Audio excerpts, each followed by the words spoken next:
Hello, I'm Hayley J. Dunlop. I'm based in the UK, just outside London, and I'm a writer, author, and mum. And here is the piece I've written for Sarah's Entwined anthology. It's called Unearthing New Colours, and it's about how motherhood awoke the creativity I didn't even know was there. I'll always remember that stretch, that deep, recuperative expanse of vulnerable, battered muscles my body finally gave itself permission to release 8 days after giving birth to my first child in 2015. I hadn't even realised I'd been withholding that stretch, that I'd been in survival mode for well over a week without a single moment of ease or softness. But now we were all home.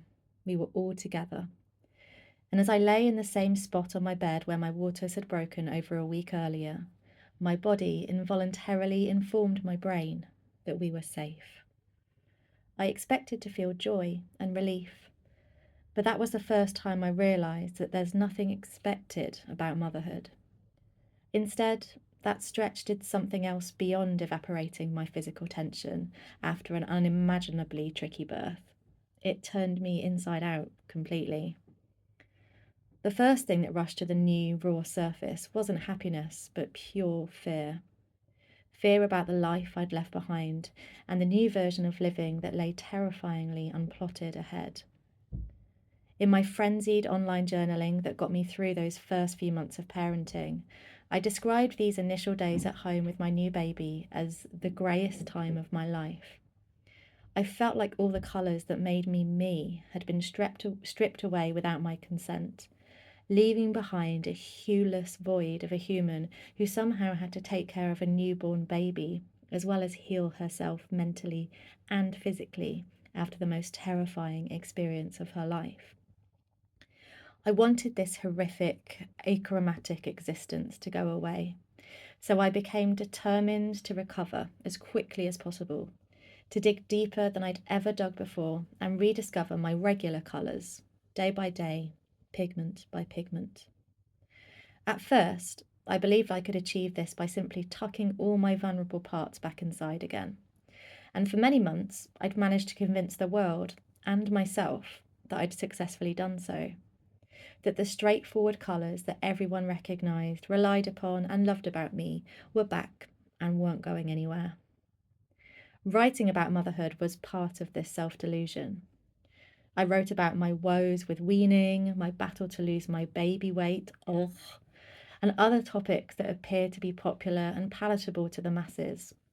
I look back on those chirrupy primary colour blog posts now, and all I can see, all I can feel, is my desperation for connection and acceptance. But now I can see why those things never came. Because how can you expect others to connect with you when you've yet to truly connect to yourself? I got pregnant again, and my colours shifted once more. But this time, grey was no longer the dominant shade. Instead, I was battling with the red of anger after being denied a C-section I'd previously been promised. I was confronting the black terror of death every time I tried to sleep. Everything else about myself that I hadn't even realised had been silently dormant was seeping out of me, usually in the form of tears, wherever I went. I no longer had the capacity to plug the holes, so 3 years after my colour started shifting, I finally asked for help. Help came, and so did my second child. She arrived calmly, but the complexities of parenting two incredibly different children gradually dimmed my saturation once more. And when COVID struck and my mental health hit rock bottom, it was no longer grey I felt, but a vast nothing of white. This time, though, I didn't try and tuck my rawness back inside. Holed up at home, the need to pretend my colours were the same as they'd always been fell away, and the most sensitive shades of me got attention for the first time in decades. During those locked down years, my writing began to morph into something much more complex and critical. I saw problems that I wanted to untangle, patterns that I wanted to connect, experiences that I wanted to share. Eventually, all of this came together in a story. An unexpected story, of course. in the form of a thematically layered rom-com. Writing that story finally gave me something to do with all my clashing colours. In my manuscript of multitudes, they finally made sense to me. But the most unexpected thing of all was that they made sense to others too. People who read my story related to it. They laughed at the bits that had tickled me when I wrote them, and cried at the parts that had poured out of me unchecked.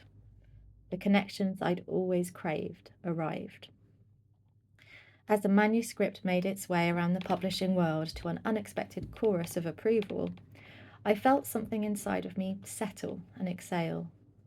I finally understood that these clashing colours, awoken by motherhood, had never been my weaknesses or flaws. They'd been my creative energy straining to find their way out. For years, they had become anemic through neglect, and now they were living and breathing and flourishing, and I'd found something I could do to look after them instead of hide them. Today, my eldest child is 9 years old, and my youngest is 6. I'm a professional writer and creator. Nothing, however, about my identity as a mother is professional. It is chaos. It is complex. It is challenging. It's by far the hardest thing I've ever done or ever will do. Every single day, we stretch ourselves and each other so far past the point of tolerance that we repeatedly turn inside out.